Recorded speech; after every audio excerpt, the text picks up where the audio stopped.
श्री शिवाय नमस्तुभ्यम। नमस्कार दोस्तों, स्वागत है आप सभी का आपके अपने यूट्यूब चैनल खुशहाल ज़िंदगी में। दोस्तों बात करेंगे फाल्गुन मास के शुक्ल पक्ष के प्रदोष व्रत के बारे में। प्रदोष व्रत में भगवान भोलेनाथ और माता पार्वती की विधि विधान से पूजा की जाती है। यह व्रत त्रयोदशी तिथि के अंतर्गत आता है और इसमें प्रदोष काल पूजा करने का विधान है। तो प्रदोष तिथि और प्रदोष काल दोनों ही इस व्रत में विशेष महत्व रखता है और इसीलिए इसे प्रदोष व्रत कहा जाता है। साल 2024 पे फाल्गुन मास के शुक्ल पक्ष का जो प्रदोष व्रत है वह 22 मार्च को रखा जाएगा। 22 मार्च को सुबह 4:44 पर त्रयोदशी तिथि का प्रारंभ होगा, जो कि 23 मार्च को सुबह 7:17 पर समाप्त हो जाएगा। क्योंकि 22 मार्च को पूरे दिन और प्रदोष काल तक त्रयोदशी तिथि हमें प्राप्त हो रही है, रात भर त्रयोदशी तिथि रहेगी। अगले दिन 23 मार्च को प्रातःकाल त्रयोदशी तिथि समाप्त हो जाएगी। इसीलिए 22 मार्च को प्रदोष व्रत रखा जाएगा। शुक्रवार का दिन होने की वजह से इसे शुक्र प्रदोष के नाम से जानेंगे। इस दिन पूजा का जो शुभ मुहूर्त होगा वह होगा शाम 6:34 से लेकर रात्रि 8:55 पर। इसी बीच प्रदोष की पूजा और जो भी उपाय इत्यादि आपको करने हैं, भगवान के मंदिर जाकर उनके दर्शन वगैरह करना चाहते हैं तो इसी बीच कीजिएगा। यह समय जो है वह प्रदोष काल की पूजा का होगा। अब बात करते हैं आज के दिन आपको विशेष में क्या करना है। आज के दिन भगवान की पूजा आराधना जो भी आपको करना है वो तो आपको करना ही है। हर बार मैं आपको पूजा विधि बताती हूँ। भगवान का अभिषेक करना है, श्रृंगार करना है, बेलपत्री, शमी के पत्ते, पुष्प इत्यादि चढ़ाना है, आरती वगैरह करना है। लेकिन मनोकामनाओं की पूर्ति के लिए आज के दिन एक अचूक उपाय करना है आपको। 22 मार्च का जो यह प्रदोष पड़ रहा है, इस दिन आपको कहीं से भी अगर शमी के पत्र मिल जाते हैं तो शमी के पत्र से यह अचूक उपाय आप 4 से 5 प्रदोष तक करके देखिएगा। आपका कोई कार्य है अटक रहा है, किसी नौकरी के लिए अप्लाई कर रहे हैं, कोई समस्या है जिसका समाधान नहीं हो रहा है, कोई विकट परिस्थिति में आप फंस चुके हैं, ऐसे में यह उपाय अवश्य कीजिएगा। प्रदोष काल में यदि आपको एक शमी पत्र भी मिल जाता है कहीं से, अब यहाँ ध्यान दीजिएगा कि ये उपाय आपको अपने घर पर ही करना है। आपको मंदिर भी जाने की आवश्यकता नहीं है। बस एक शमी के पत्र लीजिएगा, प्रदोष का दिन हो, प्रदोष का काल हो, स्नान वगैरह करके शुद्ध हो जाइए, वस्त्र शुद्ध धारण कर लीजिए। स्नान नहीं कर सकते, सुंदर से मुँह हाथ धोकर शुद्ध वस्त्र धारण कर लीजिए। घर के मंदिर में चाहे कोई भी शिवलिंग आपने स्थापित कर रखा हो, चाहे वह किसी धातु का हो या फिर नर्मदेश्वर शिवलिंग हो, पारद का शिवलिंग हो, कोई सा भी शिवलिंग है, शिवलिंग पर एक शमी का पत्र भगवान भोले शंकर का ध्यान करके पहले शिवलिंग पर थोड़ा सा जल चढ़ा दें। इसके बाद एक शमी का पत्र भगवान भोलेनाथ का स्मरण करके अपनी मन की जो कामना है उस कामना को रखते हुए शिवलिंग पर एक शमी का पत्र आपको अर्पित करना है।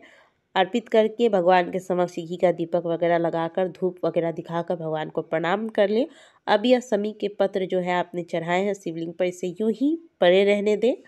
रात्रि के 9:15 पर आपको यह शमी का पत्र भगवान भोलेनाथ के शिवलिंग पर से उठाना है। ध्यान से इस समय को नोट कर लीजिएगा। 9:15 पर आपको उसी रात को, जिस दिन आपने चढ़ाया 22 मार्च को आप ये उपाय कर रहे हैं, शाम को शमी पत्र चढ़ाएंगे, परे रहने देंगे। रात को, उसी दिन रात को 9:15 पर यह शमी पत्र महादेव के शिवलिंग पर से उठाएं और इस शमी पत्र को आप किसी कागज़ में या फिर किसी कटोरी में, किसी पात्र में रख दीजिए और ये रखे रहने दीजिएगा। इधर उधर ना कहीं हो जाए, इसका ध्यान रख के किसी सुरक्षित स्थान पर रख लीजिएगा। हो सके तो पूजा वाले घर में ही रख लीजिए, यानी कि घर के मंदिर में या फिर अपने बेडरूम में कहीं पर ऐसे सुरक्षित स्थान पर रखिएगा।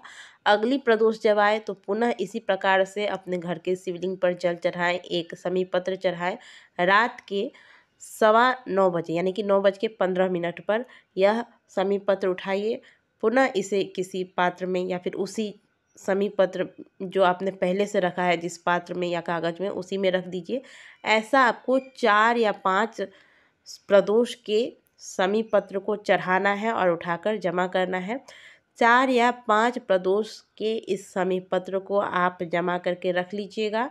अब इसे अपने पर्स के ऊपर के भाग में, यानी कि पर्स का जो सबसे ऊपर वाला पॉकेट है उसमें रखकर जिस भी कार्य के लिए आप निकलते हैं, यदि आप किसी नौकरी के लिए अप्लाई कर रहे हैं, कहीं कोई इंटरव्यू देने जा रहे हैं, परीक्षा देने जा रहे हैं, कोई विशेष कार्य से आप जा रहे हैं और आपको लगता है कि यह कार्य होना ही चाहिए, बाबा विश्वनाथ का ध्यान करके यह समी पत्र लेकर जाइए। आपका कार्य जो अटक रहा होगा वह कार्य निर्विघ्नता पूर्वक पूर्ण होगा।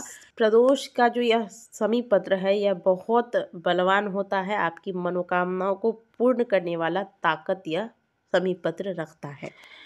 प्रदोष का दिन हो, महाशिवरात्रि का दिन हो या सोमवार का दिन हो, सोमवार की अष्टमी हो, ये कुछ विशेष ऐसी तिथियां हैं जो भगवान भोलेनाथ को समर्पित है। इस दौरान यदि प्रदोष काल में महादेव के शिवलिंग का निर्माण करके, यानी कि पार्थिव शिवलिंग बनाकर, या फिर घर पर ही यदि कोई शिवलिंग है तो घर के शिवलिंग पर ही यदि कोई भूलवश भी समी के पत्र अर्पित कर देता है तो महादेव की कृपा से उस व्यक्ति का कभी बाल भी बांका नहीं हो सकता, यह तो सुनिश्चित है। इसका दावा स्वयं शिव महापुराण की कथा करती है।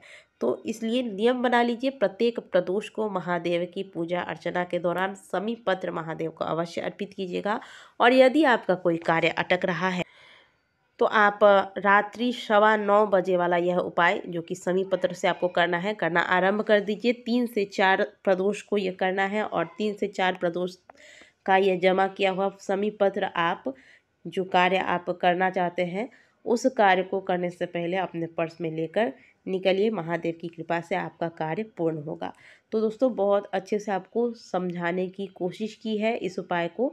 यदि आपको हमारे द्वारा दी गई जानकारी अच्छी लगी हो तो वीडियो को लाइक ज़रूर कीजिएगा। कमेंट बॉक्स में हर हर महादेव अवश्य लिखिएगा। मिलते हैं आपसे अगली वीडियो में, तब तक के लिए ओम नमः शिवाय, हर हर महादेव।